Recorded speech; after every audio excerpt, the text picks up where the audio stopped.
आज मैं आपके साथ एक ऐसा पिज़्ज़ा शेयर करने वाली हूँ जिसको बनाने के बाद आप कभी भी बाज़ार से पिज़्ज़ा ऑर्डर नहीं करेंगे और हमेशा इसको घर में बनाएंगे और अपने बच्चों को देंगे। ये आपको हाफ़ प्राइस में पड़ेगा और ये इतना डिलीशियस क्रीमी पिज़्ज़ा बनता है, इतना सॉफ्ट और वेल बेक्ड। ये पिज़्ज़ा बग़ैर ओवन के तवे पे बनाया गया है। इसको बनाने के लिए सबसे पहले हमें चाहिए 1 टेबलस्पून यीस्ट, नीम गर्म पानी और 2 टेबलस्पून पाउडर शुगर के। सबसे पहले हमने 1/4 कप पानी लिया, उसमें 1 टेबलस्पून भर के आपने यीस्ट डाल देनी है। उसके साथ आपने 2 चम्मच पाउडर शुगर के डाल देने हैं और इसको डालने के बाद आपने मिक्स नहीं करना और इसको किसी भी एयर टाइट कंटेनर में 10 मिनट के लिए छोड़ देना है। 10 मिनट बाद ये कुछ इस तरह हो जाएगा। फिर हमें हाफ़ कप मिल्क चाहिए और ऑल पर्पस फ्लोर चाहिए। हमने मैदे को एक बाउल में डाल लिया है, साथ ही में हम इसमें half table spoon salt add करना है। फिर यहाँ पे मैं ऑलिव ऑयल ले रही हूँ, आप कुकिंग ऑयल भी ले सकते हैं। ये मैं इसमें तकरीबन 2 टेबल स्पून भर के डालूँगी। ये एक और ये दूसरी टेबलस्पून हमने इसको डाल ली। ऑयल को डालने के बाद आपने अच्छी तरह से ऑयल को मैदे में मिक्स कर लेना है। फिर आपने जो यीस्ट ली थी उसको मिक्स करना है। उस मिक्सचर को मिक्स करने के बाद आपने इस मैदे में वो शामिल कर देना है। मैदे में अच्छी तरह शामिल करके मिक्स करने के बाद जो नीम गर्म दूध हमने लिया था उसको थोड़ा थोड़ा करके आपने डालना है। याद रखें, एक ही बार नहीं डालना, आपने थोड़ा थोड़ा करके डालना है। जितने में डो नरम हो जाए बस उतना ही आपने यूज़ करना है।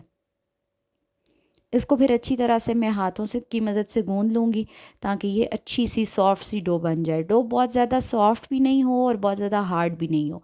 जब अच्छी तरह गूंद जाए तो फिर उसके बाद हमने ऑयल लेके उसके ऊपर लगा देना है और इसको कवर करके तकरीबन 1 घंटे के लिए आपने राइस होने के लिए छोड़ देना है। मीनवाइल हम चिकन की मैरिनेशन करेंगे। बोनलेस चिकन लिया है हमने, दही लिया है हमने, गार्लिक पाउडर है, ये धनिया पाउडर और साथ में जिंजर पाउडर है, सोया सॉस, सिरका, चिली सॉस और शान का तंदूरी मसाला।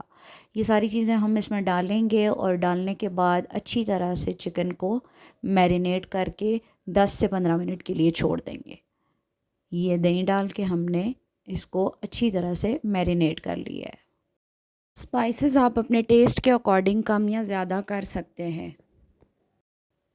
फिर इसको हमने एक पैन में लेना है और पैन में साथ में हमने थोड़ा सा ऑयल डाल के इसको कवर करके कुक करने देना है। जब ये अच्छी तरह से कुक हो जाएगा तो फिर हमने इसमें स्मोक करना है कोयले का। इससे आपके चिकन में बारबेक्यू का फ्लेवर बहुत अच्छा आएगा। ये हमने ऑयल डाला, 1-2 ड्रॉप्स, और ऊपर से इसको कवर करके रख दिया चिकन को। ये वो मोज़रेला चीज़ है जो हमने होममेड बनाई थी। इसकी रेसिपी हमारे चैनल पे मौजूद है। इसको आपने अच्छी तरह से ग्रेट कर लेना है। ये देखें, डो हमारी रेज़ हो गई है और ये इतनी अच्छी और सॉफ्ट डो बनी थी। डो याद रखें की है आपके पिज़्ज़ा की। अगर आपके पिज़्ज़ा की डो अच्छी है तो आपका पिज़्ज़ा बहुत अच्छा बनेगा। हल्का सा इसको बेल करके पैन को ग्रीस कर लेना है और इस डो को पैन में शिफ्ट कर देना है। एजेस को थोड़ा आपने दबा लेना है, फिर फोक की मदद से इसमें आपने सुराख कर लेने हैं। फिर ये रेडीमेड पिज़्ज़ा सॉस है, इसको आपने पिज़्ज़ा के ऊपर लगा लेना है। जब इवनली आप इसको लगा लेंगे तो फिर आपने ये जो होममेड मोज़रेला चीज़ थी इसको आपने लगा लेना है। मेरे पास होममेड थी, अगर आपके पास बाज़ार वाली है तो आप वो भी यूज़ कर सकते हैं। एक लेयर पिज़्ज़ा की लगाने के बाद आपने इसमें चिकन के जो हमने चंक्स प्रिपेयर किए थे वो रख देने हैं। चिकन रखने के बाद अगेन आपने दूसरी लेयर पिज़्ज़ा की लगानी है। ये एज़ इट इज़ आप फॉलो करेंगे तो बहुत चीज़ी और क्रीमी बनेगा। फिर आपने अपनी पसंद की कोई भी वेजीज़ रख लेनी है। मेरे पास एक सीख कबाब था तो मैंने वो भी काट के रख लिया। ऊपर आपने ऑरिगेनो और चिली फ्लेक्स को स्प्रिंकल कर देना है।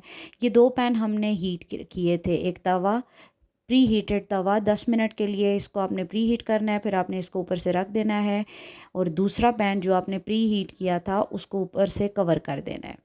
आंच बिल्कुल हल्की होनी चाहिए और 20 से 25 मिनट के बाद आपका पिज़्ज़ा कुछ इस तरह से नज़र आएगा। बिल्कुल वेल बेक्ड। 20 मिनट के बाद आप इसको चेक करेंगे। ये मैं अभी आपको इसको नीचे से भी दिखाती हूँ कि ये कितना अच्छे तरीके से, कोई ओवन नहीं, कुछ भी नहीं, आपने तवे के ऊपर बेहतरीन पिज़्ज़ा बनाना है। और ये आप इसको देखें कि ये इवनली कुक्ड है, चीज़ अच्छे तरीके से मेल्ट हो चुकी है। अब हम इसको प्लेट में ट्रांसफ़र करेंगे और अपने बच्चों के साथ शेयर करेंगे। मैं आपको इसको कट करके भी दिखाती हूँ। अब इसकी फ़ाइनल लुक देखें कि कितना मज़ेदार यमी क्रीमी पिज़्ज़ा है, इतना जूसी, इतना क्रीमी। मैं आपको इसकी एंड से नीचे से भी दिखाऊंगी कि ये कितना सॉफ्ट है और कितना वेल बेक्ड है। ये देखें, चीज़ बिल्कुल अच्छे तरीके से मेल्ट हो गई है और ये बहुत ही अच्छे तरीके से कुक है और बेहतरीन पिज़्ज़ा आपका घर पे बन के तैयार है। अगर आपको रेसिपी पसंद आई है तो चैनल को लाइक, सब्सक्राइब और शेयर करना ना भूलिएगा।